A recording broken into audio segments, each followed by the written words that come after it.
Hello and welcome back to my channel. My name is Chris, and on today's video we're talking about a fragrance from the house of Courrèges.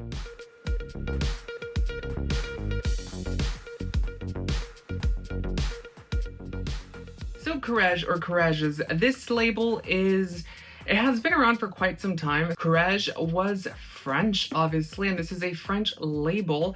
It was known for haute couture back in the 60s, and it's known very well worldwide for being one of the pioneers of the space age white go-go boots. So anytime you think white go-go boots, the 60s, the big poofy hair, the weird patterns, the clean lines of those dresses with those weird patterns, that is what this label is all about. So this actual designer worked under Cristobal Balenciaga, and then he created his own label. So the reason I'm bringing all that up is because they did have old perfumes. So if you actually go online and try to find these discounted, which trust me, I have tried, you can find some of their discounted fragrances, but they are the old editions. They have newer ones that were just launched in 2020, 2021. So the bottles themselves are going to be cylindrical shaped. They're very clean. They're color coded. They also have a very expensive premium line, which is going to be that metallic-like texture.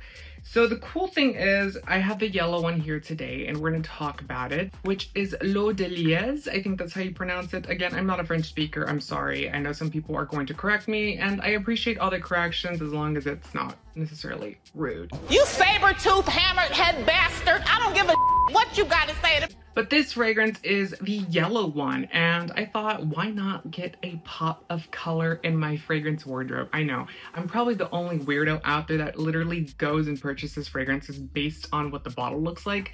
I think that's a very key part, an integral part, if you will, of the fragrance experience, because obviously it makes you feel some type of way. If the bottle's ugly, then I just kind of assume that the actual smell is going to be ugly too. So let's get into this fragrance. Let's see what it's all about. So the name lightly translates into water of joy, or parfum of joy, fragrance of joy, essentially. So before I did the translation for this fragrance, it's funny because writing down, every time I get a new fragrance in, I spray it initially and then I write immediately what my thoughts are then and there.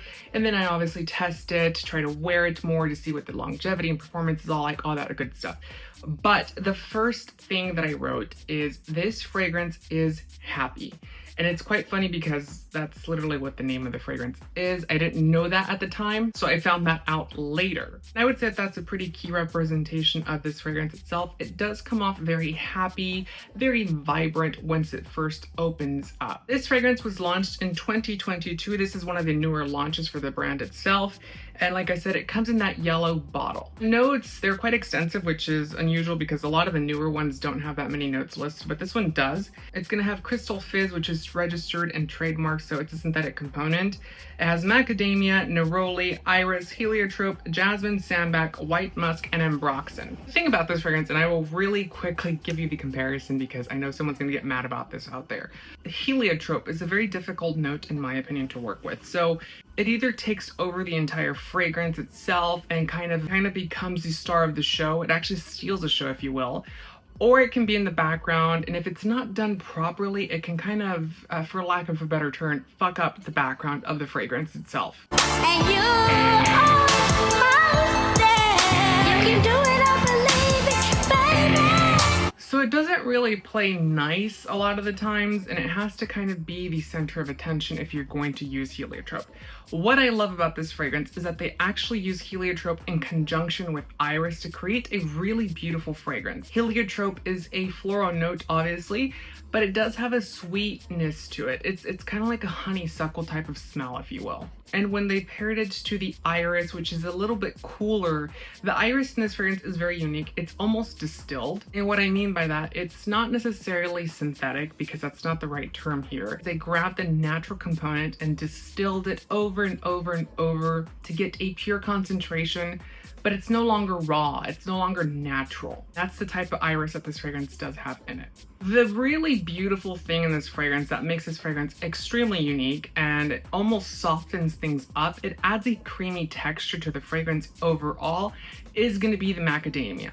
It slightly smells like Comet by Chanel, and this is part of their Les Exclusives collection, or Chanel's Les Exclusives collection, which is a little overpriced, but That is the newest fragrance from Chanel in that range. And they also went with a heliotrope based fragrance, but in my opinion, they didn't polish things out, and heliotrope takes center stage there. And the thing about it is, it seems like We're old maiden type of shoes. it's old, it's a little stuffy, and this one takes those bad elements and adds modern elements. Chanel's is a little bit overly powdery and overly floral, almost to the point where it kind of comes off old. I know it's not an old fragrance, but it kind of comes off that way because it's Chanel. But this one itself adds that really nice youthful element to it. So like I said, it adds that cold iris that's almost distilled, almost synthetic, but it's not quite there, creating a very distinctive fragrance that has that same characteristic as Comet, but it's a lot more casual. It's a lot more wearable. This is going to be your street wear, clean cut blazer. You can wear it to yoga maybe, or you can wear it to the office or to a fancy dinner, while Chanel is that tweed suit. It's stuffy, it's heavy, a little warm, and it can only be worn to certain occasions and places. That is what this fragrance is doing. That is the only reason why I compared both of them, because they're not necessarily the same, but they have the same vibe and the same energy to them, so that's why I wrote that comparison down. What do you think of this fragrance? Have you tried anything from the brand before? Would you like to try anything from this brand? Don't forget to comment that all down below.